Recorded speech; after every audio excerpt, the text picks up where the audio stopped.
Hello everyone, let me introduce myself. My name is Syarifah. I'm a student in Universitas Majalengka, majored in English Education Study Program. So here I will explain about self-development, exploration, and settings. The self-developed language teachers. Does self-development make a difference? So in here, I will show you two stories in EFL settings. First is Yoshi's class. Yoshi had a good language skill. His geography degree haven't prepared him to be a language teacher, but as a part-time job, he teaches to group of business people. He tried to be the center in the learning process. Yoshi use more lockstep, passion, and mostly following the text. The activity followed by reading selection, comprehend question, and another reading and discussion question.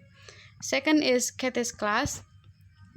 Kathy selected as a Peace Corps volunteer and was sent to Hungary to teach English. After initial intensive aspect of cultural assimilation, language, and EFL teaching in Hungary, she was sent to teach EFL at a high school. Kathy designed her own lesson and bring innovative ideas into her teaching.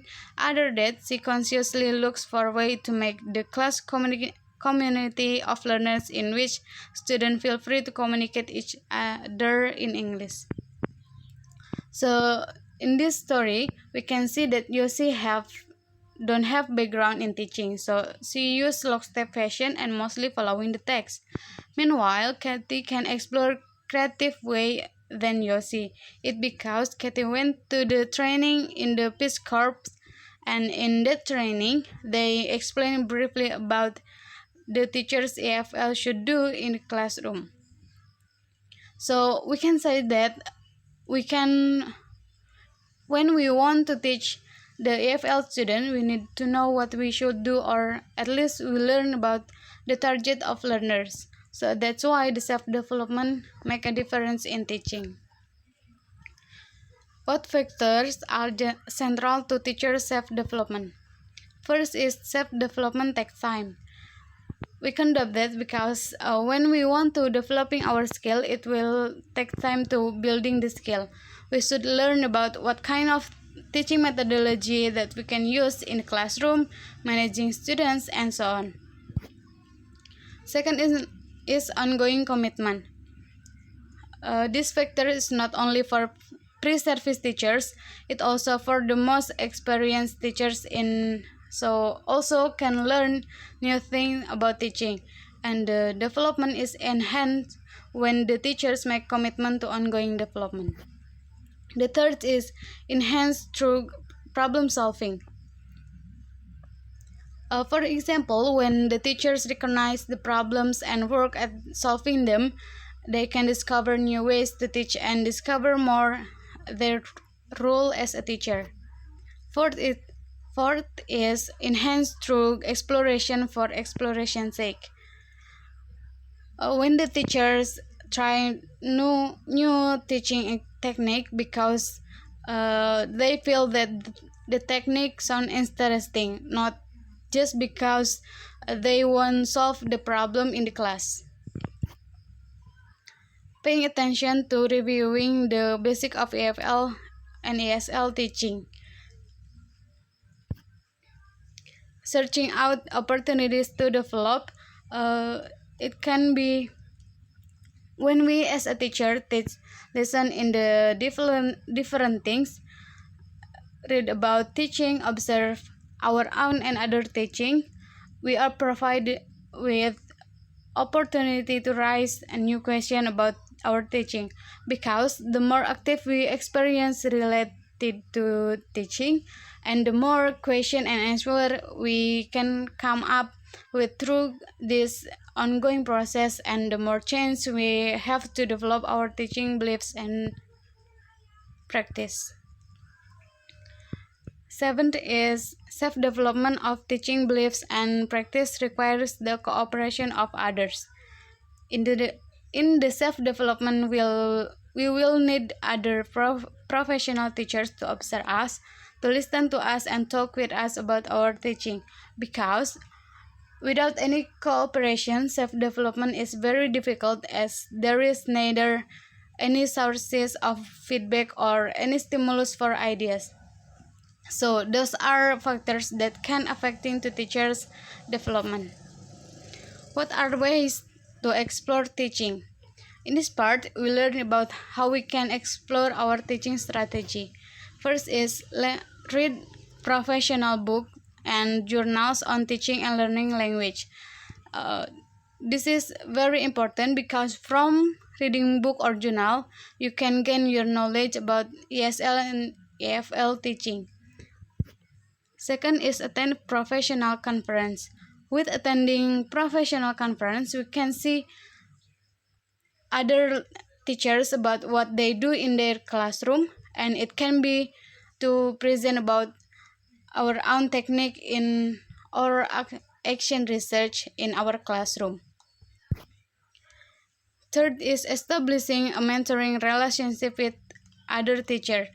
In the mentoring, there is a professional relationship between you and one of professional teacher who can gain you and answer about your problem in the classroom. Fourth is a teaching portfolio. Portfolio is a way to see your skill in teaching. So it can be what you have learned in the programs, and it can be reflecting to your teaching skills. Fifth is learn another language. With learn another language will make you know about what are the challenges or in learning new language that your students facing. So when we assume that learners can gain insight into ways of teaching, and that seems good, and it will help you to improving their skill. Six is making action research. Action research is a way to know what are the problem in your classroom. Then you can observe them and you can find out how to solve the problem. Collecting the sample of teaching. So in here, I will give you some example to collecting the sample of your teaching. First is to collect sample of teaching that address an aspect of classroom behavior. It is also to our advantage to use audio or video tape recorder or camera recorder. I suggest this way because it is to use and it can be reflecting to the student interest in your teaching methodology. The second is analyzing the sample of teaching. First, you can listen to or view the tape, and the second is making transcript from the tape. Interpreting and reflecting by making question to answer what we have do to the students, and there are several example of question to interpreting and reflecting the classroom interaction. First is how does the interaction in this class provide chance for students to learn the language, and second is how does my way to treating students language error possibly provide chance for them to be accurate in their use of English. The third is how does my way of treating their errors possibly hampers their accuracy. In deciding on change in teaching behavior, and the first reason is to change the way teach is to solve the problem. For example, students don't talk, your instructions aren't clear, and students speak their native language too much. The second is based on the change we decide to make, whether calculated to solve a problem or be creative by trying the opposite. The idea is to continue the cycle of exploration while again collecting samples of teaching through audio or video recording. What teachers have done? Example of teacher observation process.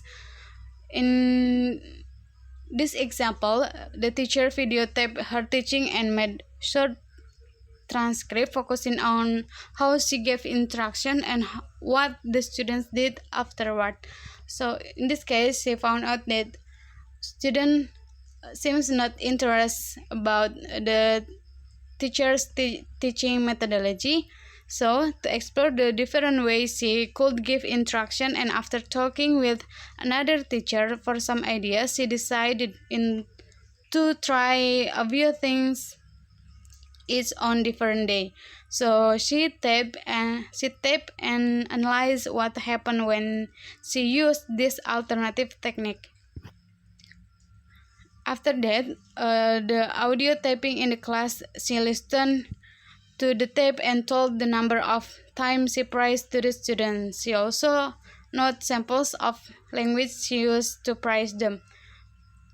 So there are so this is an examples what we can do to observe the students.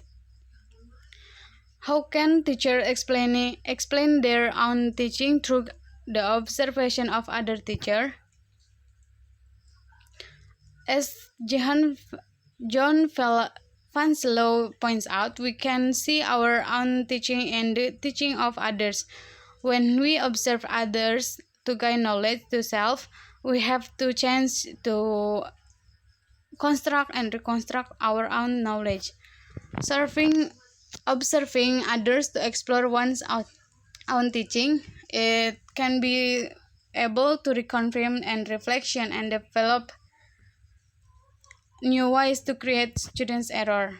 The second is the great number of activity the teachers did with the students, each leading naturally into the next. Then wonder how could design, listen, and to do this on our classes.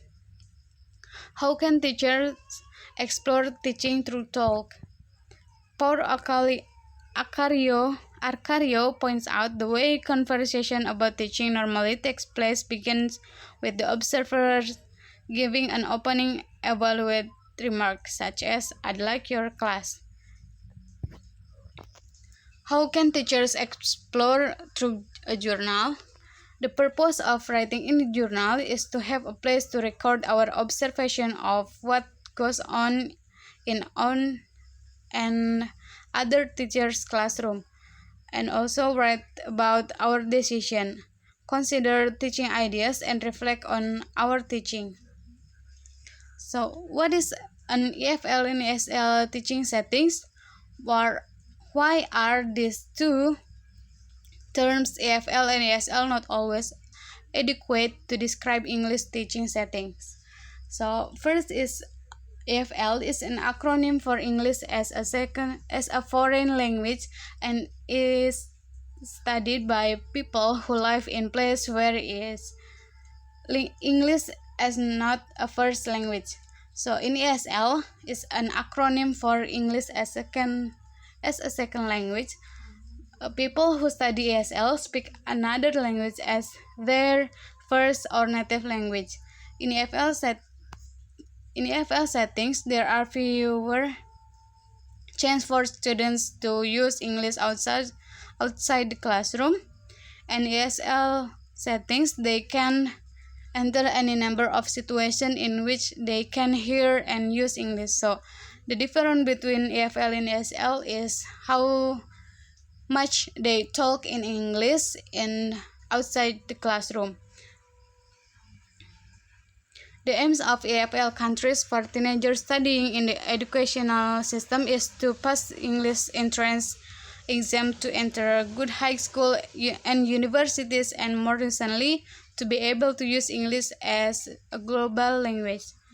And ESL countries use English as like a native speaker, including being able to read, write, and interact in English culturally defined ways. So this is the difference how they use English in their daily life. In EFL, they just use for just making a point in their report, for example. But in ESL, they use English.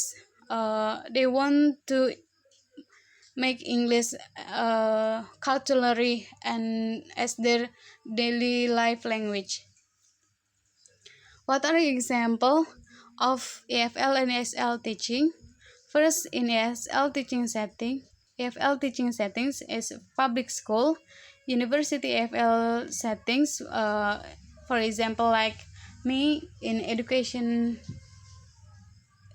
education study program, and third is public language school, and fourth is private language program, for example, like a courses. In ESL teaching settings, there is a public school system, university ESL institute, refugee and literacy centers. Overlapping settings is we can see from both setting in EFL and ESL teaching settings. First is international school. As we know that in international school they use English as their language. And second is university within traditionally EFL context. For example, like international class in the university. So that's all my explanation about self-development, exploration, and settings. If there are any question, you can leave a comment in below. And thank you for your kind attention. See you in the next material.